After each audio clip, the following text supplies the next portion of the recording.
Senator Ryan. I don't know. I'm just so sickened and sad by the families that have lost loved ones from this. I don't see real remorse. I don't see you're willing to answer the questions. I mean, if it were me, I would be so upset by this. I would be doing everything possible to make sure that another Jose Ibarra doesn't get in. But apparently he let his brother in, too, and his brother's got a rap sheet 10 times longer than Jose does. And so, I don't know. All I can express is disappointment and bewilderment that the Democrats let you get away with it. Misstated some facts. I have read from the parole file, which you have said you don't recall, don't have, you miscited. I'm reading from it. It is right here. And I've just, pursuant to the speech and debate clause, I have just read it into the record. And the reason is, you have lied repeatedly to Congress and to the American people about this. They deserve to know. And the only way they're going to know is if I tell them. I've just told them. It's in the record now. I've read it verbatim from the parole file. Verbatim. I just want to know, why did you change your story so often? Why didn't you just answer honestly to Congressman Bishop and Senator Britt? Wow. What you're about to see is something most media won't slow down enough to explain. This wasn't just another quiet Senate hearing. This was a moment when the truth was dragged into the light, whether someone liked it or not. In today's clip, we're watching as the walls close in on President Biden's judicial picks, and as Senators Josh Hawley and Rand Paul step in, not with noise, not with chaos, but with sharp questions that cut straight through the fog. There's an old saying in politics. When the answers start changing, the truth has already packed its bags. And that, my friends, is exactly the energy in this room. This hearing wasn't about political theater. It was about consistency, credibility, and accountability. The kind of accountability that decides who gets power over your laws, your rights, and your future. So if you care about the courts, the border, the law, and who really plays by the rules, this is something you need to understand. In this video, I'm going to break down exactly what happened, why it matters, and why many Americans believe Josh Hawley and Rand Paul walked out of that room with the upper hand. And before we begin, if you like clear, raw breakdowns of what really happens in Washington, make sure you like this video, subscribe to the channel, and share it with someone who needs the truth without the filter. Now, let's dive in and watch what really happened. Secretary Mayorkas, under your administration, the Biden administration, over 1 million people have been paroled. What is the criteria you use for paroling individuals? Ranking Member Paul, the parole process is one that we execute according to the law. We make individualized determinations with respect to significant public benefit or an urgent humanitarian reason. So for what reason was the alleged killer of Laken Riley, Jose Ibarra, paroled and allowed to come into this country? Ranking Member Paul, first and foremost, all our hearts break for the family of Ms. Riley. Secondly, the perpetrator of this heinous criminal act needs to meet justice to the fullest extent of the law, and I will not comment on the particulars of the case because the matter is being prosecuted by authorities now. This isn't on the case of whether or not he murdered her. This is on the case of why you paroled him. Why was he paroled? My same answer, Ranking Member Paul. You're refusing to answer the question? I have provided my answer, Ranking Member Paul. Now that we have the file, I'll tell you what the difference is. Congressman Bishop didn't have the parole file, and Senator Britt didn't have the parole file, and now we do have the parole file. And now we all know that the reason he was paroled into this country was because lack of detention capacity, which, as you and I both know, is not a valid reason under the statute. And now that we know that for sure, this is right out of the parole file. Here it is. Subject was paroled due to detention capacity at the Central Processing Center in El Paso, Texas. Now suddenly you don't want to talk about it. This is extraordinary. It's also a pattern with you. So let me just try one more time. Have you read the parole file? Senator, I'm going to give the same answer, and let me say it. Well, which one? Are you going to give me the answer you gave to Senator Britt? Are you going to give the answer you gave to Congressman Bishop, or the answer you gave to Senator Paul, or do you want to try a fourth one? Senator, I will not speak to the particulars of the case, given the pending criminal prosecution. Yeah, well, I'm sure. Well, you certainly, of course you don't want to, because it is an absolutely damning indictment of your policies. Let's just review Jose Ibarra, and how he came to be here. On September the 8th, 2022, he was encountered by United States Border Patrol in El Paso, Texas, and was paroled into the United States due to lack of detention capacity. A provision, a proviso, a rule that is not permitted under the statute. You and I both know you know this. You knew it when you were talking to Congressman Bishop. You knew it when you were testifying to Senator Britt, and you know it today. You just never wanted to cop to it because the statute doesn't permit it. And so you lied to Congressman Bishop and you lied to Senator Britt. And now you are hiding behind the ongoing prosecution excuse because it's the last one left to you, because you testified falsely under oath. Then on July 19th, 2023, Ibarra reports for a biometric appointment and was fingerprinted. This is now in New York. The results come back and indicate he has a criminal history. So he's in this country, he has a criminal history. September 14th, he is arrested in New York by NYPD for what? Injuring a child. September 14th, 2023, he is arrested for injuring a child. What happens? The offense was never prosecuted, and the arrest was expunged. I'm reading right out of the parole file. Expunged.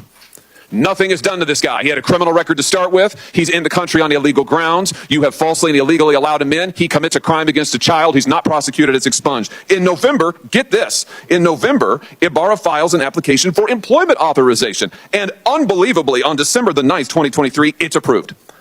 So this is your policies in action, Mr. Secretary. A criminal is permitted into this country on grounds flatly not permitted, flatly contradictory to the statute. He commits a crime against a child, and then he gets a work permit.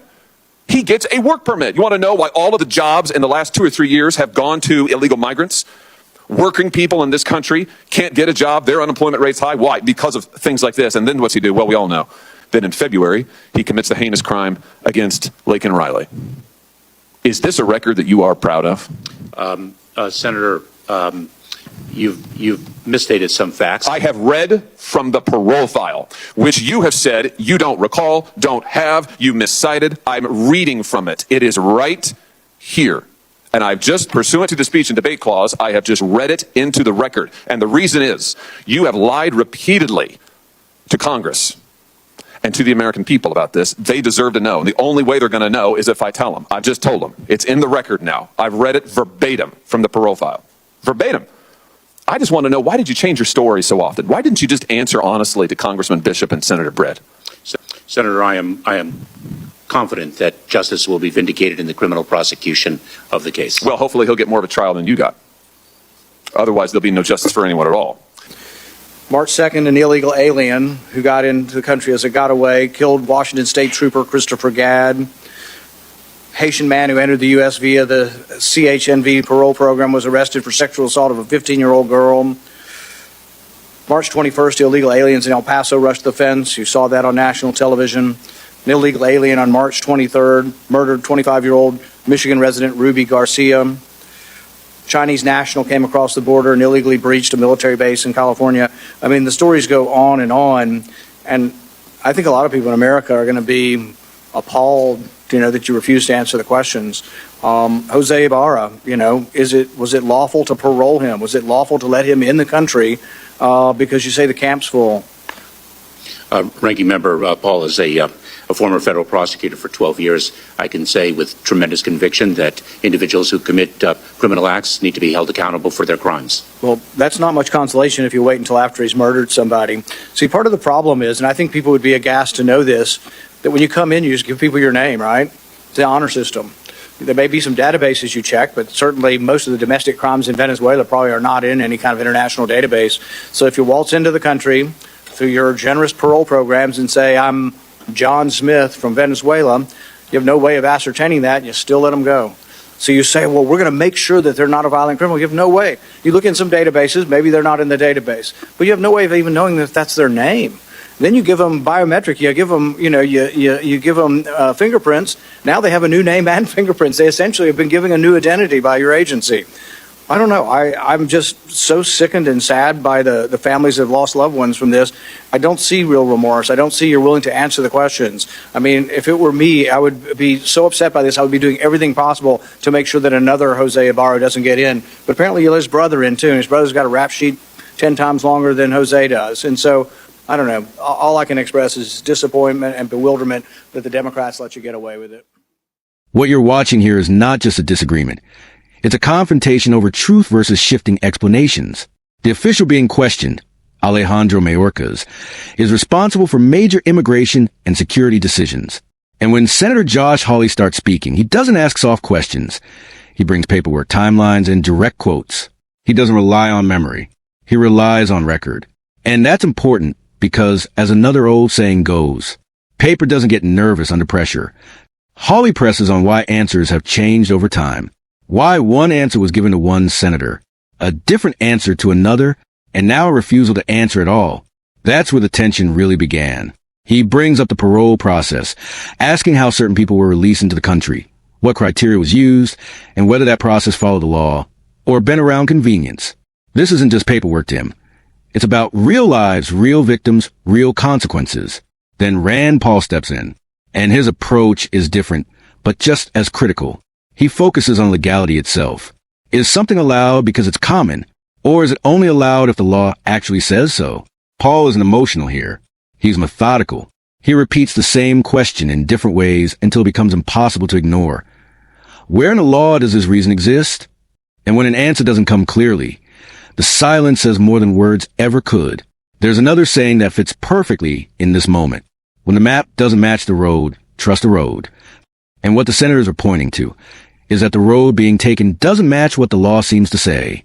You can feel the frustration. You can feel the tension.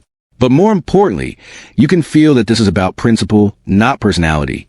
To many viewers, this moment felt like Hawley and Paul were standing in the gap, saying, if the rules apply to the people, they must also apply to the powerful. And honestly, that's why so many people are calling this exchange one-sided.